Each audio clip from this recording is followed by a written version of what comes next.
UTL solar solar लावणार आणि सबसिडीही मिळवून देणार। बीड हत्या प्रकरणामध्ये फरार मुख्य आरोपी सुदर्शन घुले आणि सुधीर सांगळे पुण्यामधून अटकेत। सरकारी वकिलांनी आरोपींची 15 दिवसांची कोठडी मागितली। गुन्ह्यातील मास्टरमाइंड कोण असा शब्द वापरला नाही। सरकारी वकिलांचा कोर्टामध्ये युक्तिवाद, तर आरोपी सुदर्शन घुले आणि त्याच्या सहकाऱ्यांवर मोक्का लागण्याची दाट शक्यता।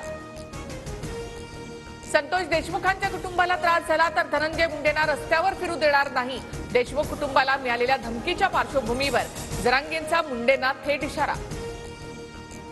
मारहाणीचा व्हिडिओ दाखवला असेल तर आकाचाही जेलवारीसाठी नंबर लागू शकतो। सुरेश धस यांचा हल्लाबोल, वाल्मिक कराडवर मुक्का लावण्याची मागणी।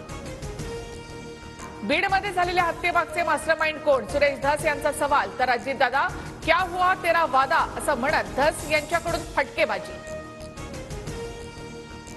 बिहारलाही लाजवेल अशी परळीमध्ये स्थिती, अनेक खून इथे पचवले गेले। संजय जाधव यांचा आरोप, फडणवीस अजितदादांनी धनंजय मुंडेंचा राजीनामा घेण्याचीही मागणी। बीड हत्या प्रकरणी मुंबईतून सिद्धार्थ सोनवणे नावाच्या आरोपीला अटक। मारेकरांना संतोष देशमुख बाबत माहिती पुरवल्याचा आरोप। सिद्धार्थ हा सुदर्शन घुलेचा मित्र। डॉक्टर वायबसेनेच घुले आणि सांगेला पळून जाण्यास मदत केली। तपासात नवा खुलासा, वायबसेच्या चौकशीनंतरच घुले आणि सांगेच्या मुसक्या आवळण्यात यश। बीड हत्या प्रकरणाचं पुणे कनेक्शन उघड, वाल्मिक कराड पाठोपाठ इतर आरोपींना देखील पुण्यातून अटक। धनंजय देशमुख, सुप्रिया सुळे, जरांगे यांच्याकडून पुणे कनेक्शन बाबत सवाल। संतोष देशमुखांचं कुटुंब लवकरच मुख्यमंत्र्यांची भेट घेणार, आरोपींना फाशी देण्याची देशमुख कुटुंबाची मागणी। बीड हत्येप्रकरणी राज्यपालांकडून सर्वपक्षीय नेत्यांना भेटीसाठी 6 तारखेची वेळ।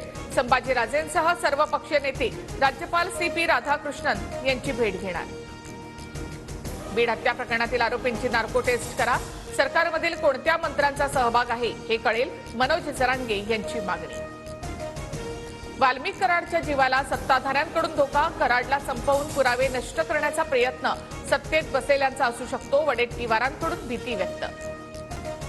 धनंजय मुंडे आणि पंकजा मुंडेंनी मंत्रिपदाचा त्याग करावा, गजानन कीर्तीकर यांची प्रतिक्रिया। शिवसेनेकडून पहिल्यांदाच मुंडे भाऊ बहिणीच्या राजीनाम्याची मागणी। पालकमंत्रीपदाचा तिढा प्रजासत्ताक दिनाच्या आधी सुटण्याची शक्यता। जवळपास 80% जागांवर 3ही पक्षांचं एकमत, तर काही जागांवरून 3ही पक्षांमध्ये रस्सीखेच। लडाखबाबत चीनच्या कुरापती सुरूच, 2 नव्या प्रांतांची घोषणा करताना चीनने लडाखचा काही भाग नकाशामध्ये दाखवला। भारताच्या परराष्ट्र मंत्रालयाकडून तीव्र आक्षेप। कांगारूंना रिषभ पंत एकटा नडला, बाकीच्या फलंदाजांकडून पुन्हा एकदा निराशाच। दुसऱ्या डावात दिवसअखेर भारताचे 141 धावांवर 6 गडी बाद। भारत सध्या 145 धावांनी आघाडीवर। UTL सोलार सोलार लावणार आणि सबसिडीही मिळवून देणार।